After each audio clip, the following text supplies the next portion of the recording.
Good evening students. आज हम vector chapter का नेक्स्ट टॉपिक ले रहे हैं, that is multiplication of vectors. इसमें हम 3 केस डिस्कस करेंगे। फर्स्ट में आप किसी वेक्टर को स्केलर से मल्टीप्लाई करोगे, सेकंड हम वेक्टर को वेक्टर से मल्टीप्लाई करेंगे और आपके पास आएगी एक स्केलर क्वांटिटी जिसको आप बोलोगे स्केलर और डॉट प्रोडक्ट। थर्ड आप अगेन वेक्टर को वेक्टर से मल्टीप्लाई करोगे तो आपके पास एक वेक्टर क्वांटिटी आएगी जिसको आप बोलोगे वेक्टर और क्रॉस प्रोडक्ट। उसमें से हम स्केलर और डॉट प्रोडक्ट है उसको आज हम डिटेल में डिस्कस करेंगे। हेडिंग क्या है हमारा? Today heading is multiplication of vectors. Multiplication of vectors.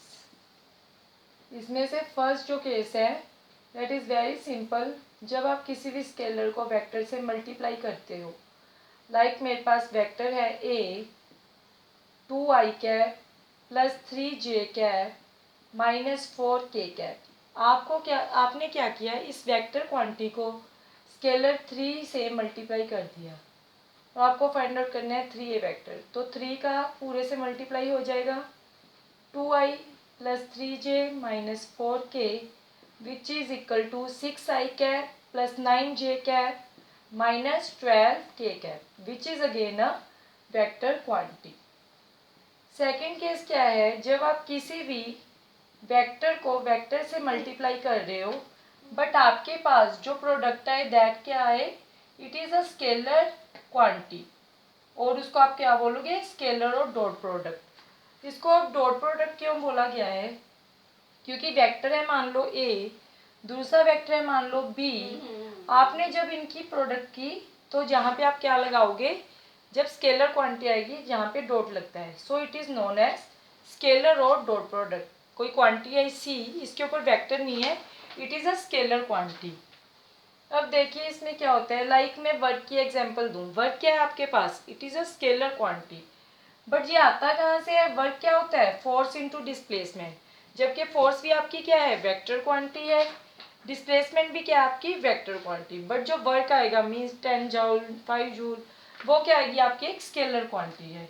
तो हम क्या बोलते हैं दैट वर्क कब आया, जब इन दोनों का आपने क्या किया, डॉट प्रोडक्ट। और आप ऐसे लेते हो इसको, अगर आपके पास जहाँ पे फोर्स है, यहाँ पे डिस्प्लेसमेंट है, मान लो यहाँ पे एंगल बना रहे हैं 60 डिग्री, तो हम कैसे लेते हैं, work done is equal to F S cos of 60, जो इन दोनों के बीच में मिनिमम एंगल होता है। बाहर का एंगल बड़ा होगा, टेल से टेल ज्वाइन करने के बाद जो एंगल बन रहा है।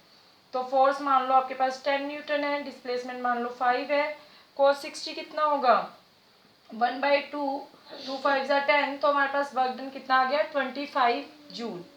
ये आपका आंसर आ गया। अब देखिए स्केलर प्रोडक्ट होती है जो आपके पास, इसकी कुछ प्रॉपर्टीज हैं। फर्स्ट प्रॉपर्टी क्या है कि जो हमारी स्केलर प्रोडक्ट है it is a commutative. Commutative का मीनिंग क्या है कि जो आपके पास a डॉट बी होता है that is equal to b dot a। अगर आपके पास मान लो कोई वेक्टर है a और एक वेक्टर है b और उनके बीच में मान लो थीटा एंगल बन रहा है, let here is vector a, this is vector b। तो जब a डॉट b को आप सॉल्व करोगे तो क्या करोगे, a का मॉडुलस b का मॉडुलस इनटू में angle between them that is cos of theta. जब आप a से b की तरफ जा रहे हो तब एंगल लेना है आपको, लेट इट इज थीटा।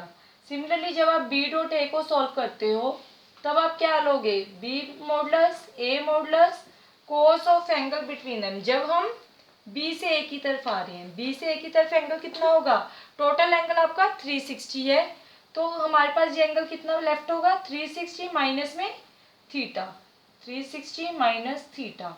अब देखिए जब कोस 180 प्लस माइनस थीटा है, जब कोस आपके पास 360 प्लस माइनस थीटा है, तब आप कोस को कन्वर्ट नहीं करेंगे, कोस कोस ही रहेगा, कोस ऑफ क्या आ जाएगा ये थीटा। तो यहाँ पे आ जाएगा b modulus a modulus cos of theta.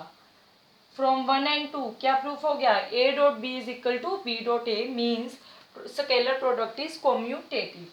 Second property क्या है कि अगर आपके पास दो वेक्टर क्या है mutually perpendicular to each other, मान लो एक वेक्टर है a, दूसरा वेक्टर है आपके पास b, अगर वो दोनों परपेंडिकुलर हैं मीन्स अगर उन दोनों के बीच एंगल बन रहा है आपका 90 डिग्री का, let this vector is A, let this vector is B, इन दोनों के बीच अगर आपके पास 90 डिग्री का एंगल है तो इनकी डॉट प्रोडक्ट क्या आएगी, A dot B is equal to क्या हो जाएगा, if A vector is perpendicular to B vector, तो A modulus B modulus cos of 90, cos 90 आगे किसके इक्वल होता है, कोस 90 हमारा 0 होता है, तो ए डॉट बी क्या आ जाएगा 0. Means if two vectors are mutually perpendicular to each other then their dot product is 0. और आप सेकंड इसको क्या लिख सकते हो कि if dot product between two vectors is 0 then those vectors are perpendicular to each other. Similarly अगर आप इसी से कोऑर्डिनेट सिस्टम की बात करें हम, this is your X axis, this is your Y axis, this is your Z axis. इसके along component क्या होता है, आई कैप, इधर जे कैप, इस साइड आपका के कैप. तो अगर आप डॉट प्रोडक्ट लें किसकी, आई डॉट जे की, क्योंकि दोनों क्या है म्यूचुअली परपेंडिकुलर है, तो आई जे कोस ऑफ 90 0. सिमिलरली अगर आप जे डॉट के की बात करो अगेन 0. सिमिलरली अगर आप के डॉट आई की बात करें अगेन 0. अगर उल्ट लोगे जे डॉट आई तब भी एंगल 90 है, तब भी 0 आपके पास. सेकंड उसको आप ऐसे देख सकते हो कि कम्यूटेटिव है product A dot B is equal to B dot A. So if I dot J is equal to 0 then J dot I is again 0. ये हो गया परपेंडिकुलर वेक्टर्स की बात. अगर हम अब पैरेलल वेक्टर्स की बात करें, if two vectors are parallel to each other, parallel के केस में एंगल कितना होता है हमारा 0 डिग्री, क्योंकि सेम डायरेक्शन में है. मान लो आपके पास आई वेक्टर है, आई वेक्टर है एक्स एक्सिस के अलोंग, तो दोनों के बीच के एंगल कितने हैं 0. तो आई डॉट आई किसके इक्वल होगा, मैग्नीट्यूड ऑफ आई इनटू में cos of angle between them which is equal to 0. Cos 0 आगे 1 के इक्वल होता है, और जो यूनिट वेक्टर है हमारा, यूनिट वेक्टर का मैग्नीट्यूड भी क्या होता है 1. तो ये भी 1 है, ये भी 1 है, तो हमारा आंसर कितना आ गया 1. सिमिलरली अगर आप J dot J same vector की बात करें अगेन 1. अगर आप के डॉट के की बात करेंगे अगेन 1.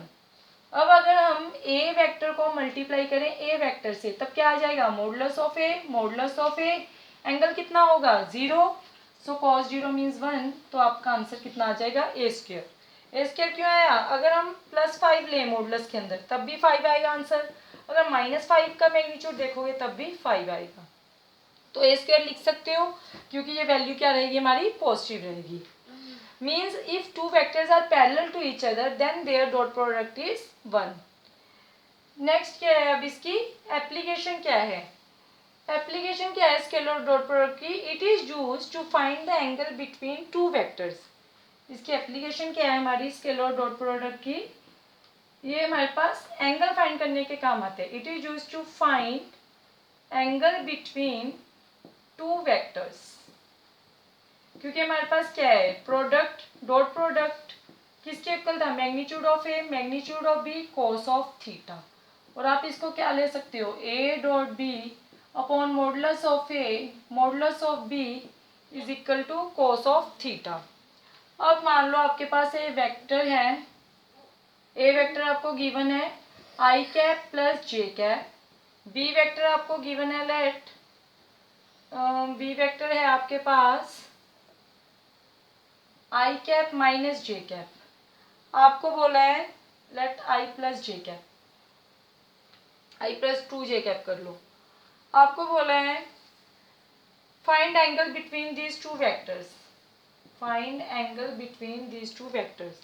तो आप क्या करोगे, ये फार्मूला अप्लाई करोगे, cos theta is equal to A dot B. Scalar product कैसे लोगे, अब आई की आई से मल्टीप्लाई कर दोगे, जे को जे से मल्टीप्लाई कर दोगे, क्योंकि अगर आप आई को जे से जब करोगे तब क्या आ जाएगा 0 आ जाएगा, क्योंकि बोथ क्या है परपेंडिकुलर है. सिमिलरली जे को आई से करोगे तब भी आपके पास 0 आएगा. तो डॉट प्रोडक्ट में क्या करना है कि जो आई वाले कंपोनेंट है उनको अलग से प्रोडक्ट कर दो, जे वालों को अलग से प्रोडक्ट कर दो, देन अकॉर्डिंग टू साइन उनको एड अप और सब्ट्रैक्ट कर दो. तो कॉस थीटा क्या आएगा यहाँ पे फार्मूले के according, A vector dot B vector upon modulus of A modulus of B. A vector क्या है आपका I cap plus J cap, B vector क्या है आपका I cap plus 2 J cap upon modulus of A. Modulus of A find out करना बताया था resolution of vectors में. इसका जो मैग्नीट्यूड है वो कितना है 1, तो 1 स्क्वायर प्लस जे के पास भी क्या है 1 स्क्वायर एंड इट्स रूट, तो कितना आ गया √2। सिमिलरली बी कितना आ जाएगा, यहाँ पे कितना है 1 का स्क्वायर प्लस इसका कितना आ जाएगा 2 का square and its root, that is √5 which is equal to I को आई कंपोनेंट से मल्टीप्लाई करोगे 1.1 means 1 plus 1 into 2 means 2 upon √2 and √5 √10 3/√10।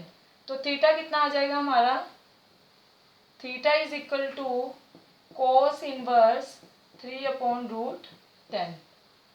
ठीक है, इस तरह से आपको ये क्वेश्चन सॉल्व करने हैं। Thank you.